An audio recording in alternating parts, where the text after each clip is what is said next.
दुनिया की top 100 most polluted cities की लिस्ट में 74 इंडियन सिटीज हैं। लोग कह रहे हैं कि इतने असमान देश में एटलीस्ट एयर पोल्यूशन तो सब बराबरी से झेल रहे हैं ना, राइट? रॉन्ग। वर्ल्ड बैंक का डेटा दिखाता है कि 95% एयर पोल्यूशन रिलेटेड डेथ लो और मिडिल इनकम कंट्रीज में हो रही हैं। एक कास्ट सिस्टम से निकली हमारी उपेक्षा और कैपिटलिज्म ने मिलकर आसानी से हमारे कॉमन रिसोर्सेज को प्राइवेटाइज कर लिया है। पोल्यूशन अब एक कॉमन प्रॉब्लम से प्राइवेट प्रॉब्लम बन रहा है। सवाल ये है कि इस पोल्यूशन नामक बिल्ली के गले में घंटी बांधेगा कौन?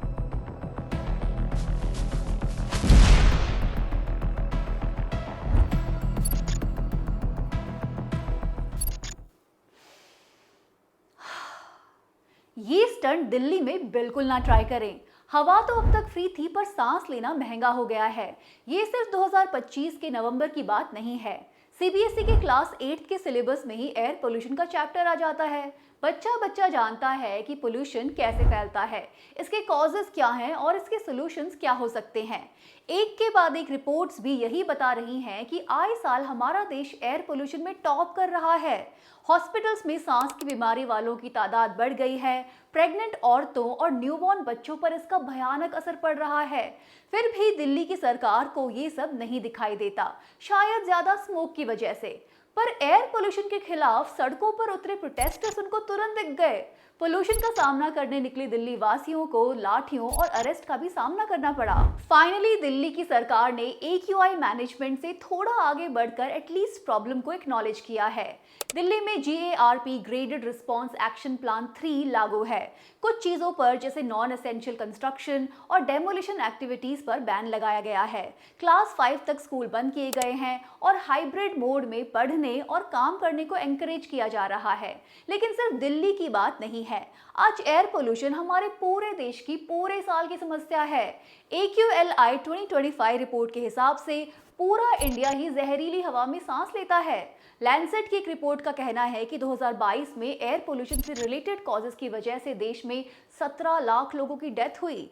यही स्टडी ये भी बताती है कि पोल्यूशन से ही देश की GDP को भी 9.5% का नुकसान हुआ।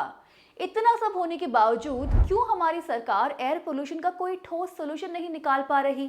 साफ हवा जैसी बेसिक जरूरत को कैसे आज एक लग्जरी में बदल दिया गया है? सब जानते हुए भी ऐसा कौन सा धुआं है जो हमारी आंखों के सामने से हट ही नहीं रहा? वर्ल्ड हेल्थ ऑर्गेनाइजेशन के हिसाब से 99% ग्लोबल पॉपुलेशन ऐसे इलाकों में रहती है जो रिकमेंडेड एयर क्वालिटी लेवल से नीचे हैं। एयर पोल्यूशन आज मौतों के पीछे दूसरा बड़ा ग्लोबल रिस्क फैक्टर है। 2021 में ग्लोबली एयर पोल्यूशन से रिलेटेड 81 लाख से ज्यादा मौतें हुई थी, जिनमें से 58% PM 2.5 की वजह से हुई। इंडिया की एयर क्वालिटी के अपने ही स्टैंडर्ड्स हैं। हमारे यहाँ आज भी लोग ये मानते हैं कि पोल्यूशन में सांस लेने से पोल्यूशन से लड़ने की इम्यूनिटी बढ़ती है। तभी हमारे AQI का डेटा WHO के डेटा से अलग है। जैसे पर्टिकुलेट मैटर 2.5 या PM 2.5 की ही मात्रा को देखिए। WHO के हिसाब से मॉडरेटली पोल्यूटेड PM 2.5 की मात्रा है 26 से 37.5 तक। वहीं सेंट्रल पोल्यूशन कंट्रोल बोर्ड के हिसाब से मॉडरेटली पोल्यूटेड की रेंज है 61 से 90।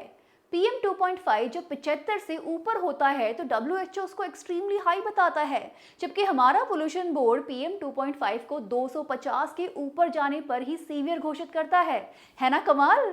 डेटा के ऐसे कई कमाल हम अलग अलग क्षेत्रों में देख चुके हैं, पर पोल्यूशन के साथ ऐसा खिलवाड़ जानलेवा है। दुनिया की टॉप 100 मोस्ट पोल्यूटेड सिटीज की लिस्ट में 74 इंडियन सिटीज हैं और ये सब नॉर्थ इंडिया में है।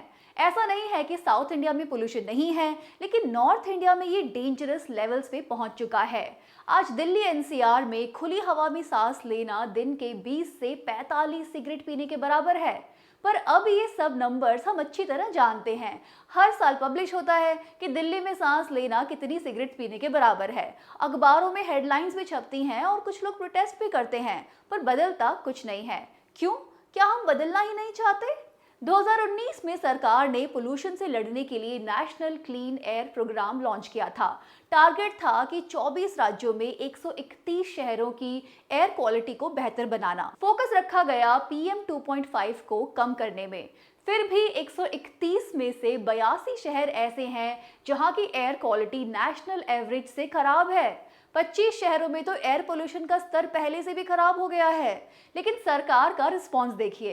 जुलाई 2025 में क्लीन एयर प्रोग्राम के टारगेट पे बात करते हुए ministry of environment, forest and climate change ने ये जवाब दिया कि एनसीएपी के तहत 130 में से 103 शहरों ने पॉजिटिव रिजल्ट दिखाए हैं, जहां PM10 की मात्रा 2017-18 के लेवल से कम आई है। PM10 और PM2.5 में वही अंतर है जो विजिबल डस्ट और स्मोक में होता है। IQ एयर के हिसाब से हमारे देश का average annual PM2.5 concentration world health organisation के स्टैंडर्ड से 11 गुना ज्यादा है।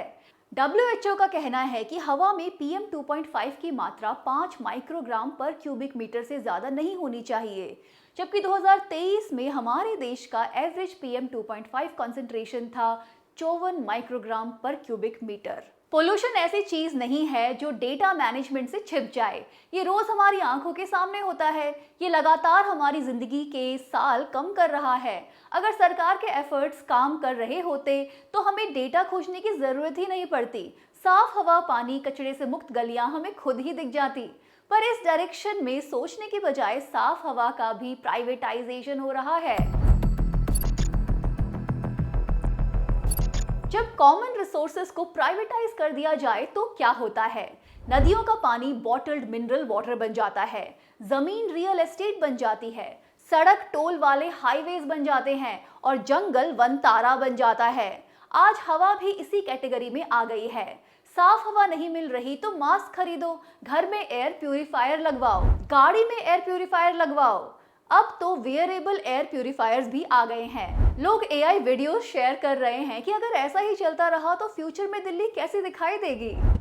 ये देखो गाइस, जोमेटो ने ऑक्सीजन लगवा के राइडर्स को नई जिंदगी दे दी। I'm having a picnic at India Gate thanks to this biodome for making it possible. It's crazy fresh air inside Delhi. These giants are Delhi's new lungs. From up here you can see them. Colossal filters taller than the high rises, planted in the middle of traffic circles. Gupta oxygen सस्ता और पक्का। Bag भरवाओ, सांस बचाओ, जल्दी आगे बढ़ो भाई, line मत तोड़ो। Only in Delhi, bro. Oxygen with vibes. Brain freeze flavoured oxygen try करो यार, आई लव इट। 2019 में ही दिल्ली में एक ऑक्सीजन बार खुल चुका था। इंदिरा गांधी एयरपोर्ट के टर्मिनल 3 पर बने इस बार में आप 300 रुपए में 15 मिनट तक फ्रेश ऑक्सीजन ले सकते हैं।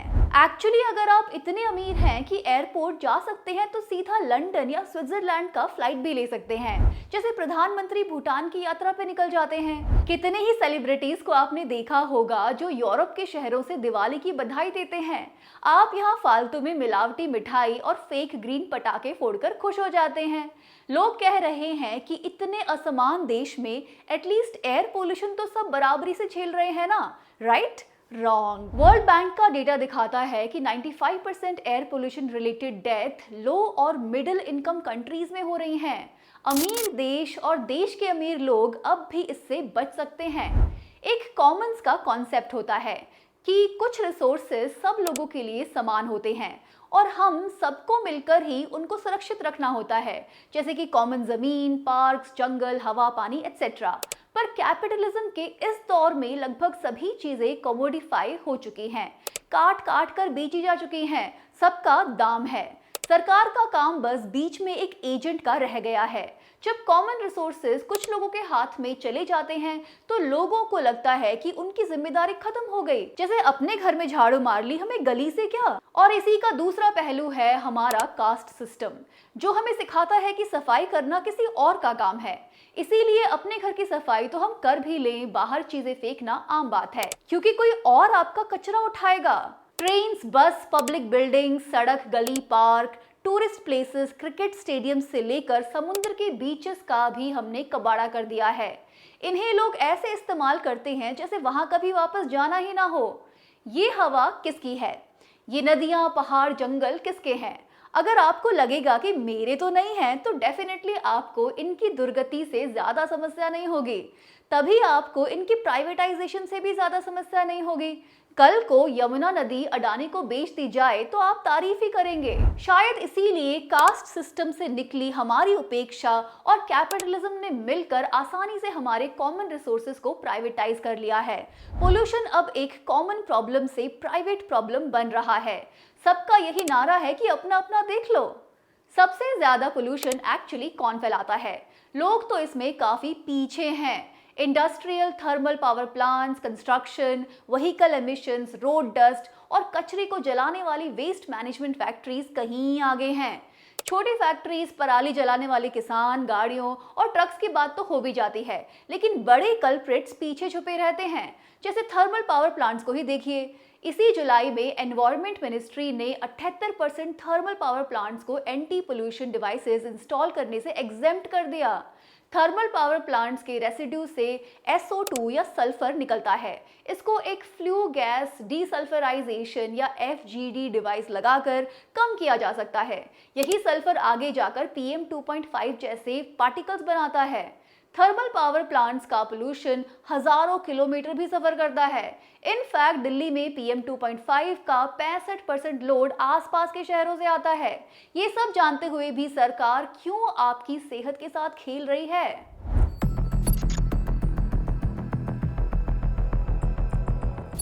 ओह नो, फिर से चाइना आ गया। देखिए, चाइना से कंपैरिजन सिर्फ इसलिए हो रहा है क्योंकि वो भी हमारी तरह 140 करोड़ लोगों का देश है। अगर चाइना अपने शहरों से पोल्यूशन को कम कर सकता है तो हम भी कर सकते हैं। चाइनीज एम्बेसी की स्पोक्स पर्सन ने एक्स पर ये फोटो शेयर करते हुए लिखा कि एक समय चाइना भी स्मोक की प्रॉब्लम से लड़ रहा था और हम इंडिया के साथ अपनी जर्नी शेयर करने को तैयार हैं। पर क्या हम तैयार हैं? साल 2013 के आसपास दिल्ली और बीजिंग में पोल्यूशन का सेम स्तर था, पर पिछले 10-11 सालों में बीजिंग ने एयर पोल्यूशन रिड्यूस करने के लिए लगातार काम किया है। PM 2.5 की मात्रा 64% घटी है। यहाँ हवा में नाइट्रोजन की मात्रा 54% नीचे आई है और सल्फर डाइऑक्साइड 89% कम है। 2023 में ही बीजिंग में गुड एयर डेज 2013 के 13 दिन से बढ़कर 300 के ऊपर आ गए। मतलब लगभग पूरे साल हवा साफ और पोल्यूशन मुक्त रहती है। लेकिन चाइना ने ये सब किया कैसे? सबसे पहले तो चाइना ने एक्नॉलेज किया कि हाँ, पोल्यूशन एक समस्या है। उन्होंने अपने AQI डेटा को छुपाया नहीं, बल्कि एक बेहतर और integrated air quality monitoring system बनाया, जिससे पता चल सके कि किन जगहों पर सबसे ज्यादा पोल्यूशन है और वो किस वक्त ज्यादा होता है। बीजिंग में 2005 से ही कोल से गैस पर जाने की पॉलिसी बनी हुई है। कोल प्लांट्स को पहले तो एनर्जी एफिशिएंट बनाया गया, उनको लगातार अपग्रेड किया गया, लगातार लो एमिशन स्टैंडर्ड्स को एनफोर्स किया गया। कोल बनाने वाले 3000 स्मॉल बॉयलर्स को फेज आउट किया गया और कोल यूज को ही 30% कम किया गया। साथ ही नेचुरल गैस और रिन्यूएबल एनर्जी को बढ़ावा मिला। बीजिंग शहर में ही 4 गीगावाट्स की सोलर और विंड कैपेसिटी को बढ़ाया गया। हमारे यहाँ के कोल पावर प्लांट्स 20 साल से खड़े हैं। क्या हम उनकी क्वालिटी को लगातार मॉनिटर कर रहे हैं, उनको अपग्रेड कर रहे हैं? उल्टा हम उन्हें पोल्यूशन फैलाने की छूट दे रहे हैं। पिछले 20 साल में बीजिंग में व्हीकल्स की संख्या 3 गुना बढ़ी है, लेकिन उनसे होने वाला पोल्यूशन कम हुआ है। कैसे? पुरानी व्हीकल्स को फेज आउट करके, नई प्राइवेट कार्स की सेल को कंट्रोल करके। चाइना ने अपने डीजल और गैस की क्वालिटी को बेहतर बनाया, उसमें एथेनॉल नहीं मिलाया, बेहतर ट्रैफिक मैनेजमेंट किया, इलेक्ट्रिक व्हीकल्स को अडॉप्ट किया और सबसे ज्यादा पब्लिक ट्रांसपोर्ट को एक्सपैंड किया। 140 करोड़ की जनसंख्या वाला देश सिर्फ प्राइवेट कार्स पे निर्भर नहीं रह सकता। चाइना की तरह ही पब्लिक ट्रांसपोर्ट जैसे कि मेट्रो, हाई स्पीड ट्रेन्स और EV बसेस हमारे देश की लाइफलाइंस हैं। 2013 से 2017 के बीच एक extensive Beijing clean air action plan चलाया गया। इसमें सिर्फ बीजिंग ही नहीं, आसपास के इलाकों को भी शामिल किया गया। पोल्यूटिंग इंडस्ट्रीज और केमिकल प्लांट्स को या तो बंद किया गया या उन्हें रिलोकेट कर दिया गया। बीजिंग में सीमेंट मैन्युफैक्चरिंग फैक्ट्रीज की संख्या 19 से बस 2 रह गई। इंडस्ट्रीज पर ज्यादा सख्त नियम लगाए गए, वेस्ट डिस्पोजल के कड़े नियम बने, कंस्ट्रक्शन डस्ट को कंट्रोल करने के लिए शहर में 1700 साइट्स पर और 155 कंक्रीट मिक्सिंग प्लांट्स पर वीडियो मॉनिटरिंग सिस्टम इंस्टॉल किए गए। कंस्ट्रक्शन डस्ट को मैनेज करने के लिए डस्ट सप्रेशन टेक्नोलॉजी को यूज किया गया। कंस्ट्रक्शन का सामान और वेस्ट को ट्रांसपोर्ट करने वाले ट्रक्स को पूरी तरह से सील्ड बनाया गया। ऑफ कोर्स शहर के ग्रीन कवरेज को भी बढ़ाया गया। 66,667 हेक्टेयर्स के एरिया में पेड़ लगाए गए। सब तरह के मेजर्स लागू करने के बाद इन्होंने पाया कि टॉप 3 इफेक्टिव मेजर्स हैं। पहला, कोल्ड फायर्ड बॉयलर्स के एमिशन को कंट्रोल करना।